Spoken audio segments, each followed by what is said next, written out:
Hi welcome back to tasty treasures by Rohini. ഇന്ന് ഞാനിവിടെ ചീരയും വെള്ളപ്പയറും ചേർത്തിട്ടുള്ള ഒരു കിഡിലൻ ടേസ്റ്റി ആയിട്ടുള്ള തോരൻ്റെ റെസിപ്പിയാണ് കേട്ടോ നിങ്ങൾക്ക് വേണ്ടി ഷെയർ ചെയ്യാൻ പോകുന്നത്.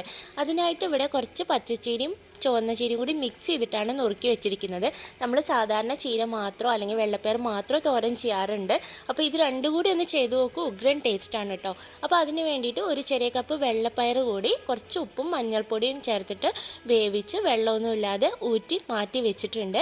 ഇനി നമുക്കിത് എങ്ങനെ തയ്യാറാക്കാൻ നോക്കാം. അതിനായിട്ട് ഒരു പാനിൽ ഒരു 3 ടേബിൾ സ്പൂണോളം വെളിച്ചെണ്ണ ചേർത്ത് കൊടുത്തിട്ടുണ്ട്. വെളിച്ചെണ്ണ ചൂടായി വരുമ്പോൾ അതിലേക്ക് കടുക് ഇട്ടിട്ട് ഒന്ന് പൊട്ടിച്ചെടുക്കാം. അതിൻ്റെ കൂടെ തന്നെ 1 ടീസ്പൂൺ ഉഴുന്ന് പരിപ്പ് കൂടി ചേർത്തിട്ട് നന്നായിട്ടൊന്ന് വറുത്തെടുക്കണം. ആ ഉഴുന്ന് പരിപ്പ് ഒന്ന് കളർ മാറുന്ന സമയത്ത് ഒരു 2-3 ചീനമുളക് ചതച്ചത് അല്ലെങ്കിൽ ഒരു പച്ചമുളക് ചതച്ചത്, പിന്നെ ഒരു 5-8 ചെറിയ ഉള്ളി വട്ടത്തിൽ അരിഞ്ഞത് കൂടി ചേർത്തിട്ട് നന്നായിട്ടൊന്ന് വഴറ്റി യോജിപ്പിക്കണം കേട്ടോ. നന്നായിട്ടൊന്ന് വഴറ്റിയെടുത്തതിന് ശേഷം നുറുക്കി വെച്ചിരിക്കുന്ന ചീര ഇതിലേക്ക് ചേർത്ത് കൊടുക്കാം. അതിൻ്റെ കൂടെ തന്നെ ഇതിലേക്ക് ഒരു നുള്ളു ഉപ്പ് കൂടി ചേർത്ത് കൊടുക്കണം.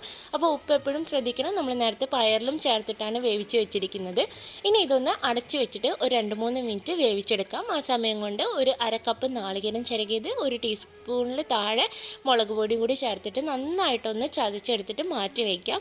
ഇനി നമുക്ക് നേരത്തെ വേവിക്കാൻ വെച്ചിരിക്കുന്ന ആ ഒരു ചീര വെന്ത് വന്നതിന് ശേഷം ഇതിലേക്ക് ചതച്ച് വെച്ചിരിക്കുന്ന ആ നാളികേരം കൂടി ചേർത്തിട്ട് അതിൻ്റെ കൂടെ തന്നെ ആ വേവിച്ച് വെള്ളമില്ലാതെ മാറ്റി വെച്ചിരിക്കുന്ന പയർ കൂടി ചേർത്തിട്ട് നന്നായിട്ടൊന്ന് ഇളക്കി യോജിപ്പിക്കണം കേട്ടോ.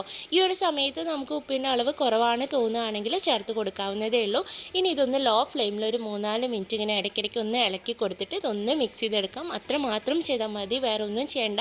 നല്ല ചൂട് ചോറിൻ്റെ കൂടെ നെയ്യും ഈ ഒരു തോരനും ഉണ്ടെങ്കിൽ പിന്നെ വേറെ ഒന്നും വേണ്ട കേട്ടോ. കുട്ടികൾക്കൊക്കെ കൊടുക്കാൻ പറ്റിയിട്ടുള്ള ഹെൽത്തി ആയിട്ടുള്ള ഒരു തോരനാണ്.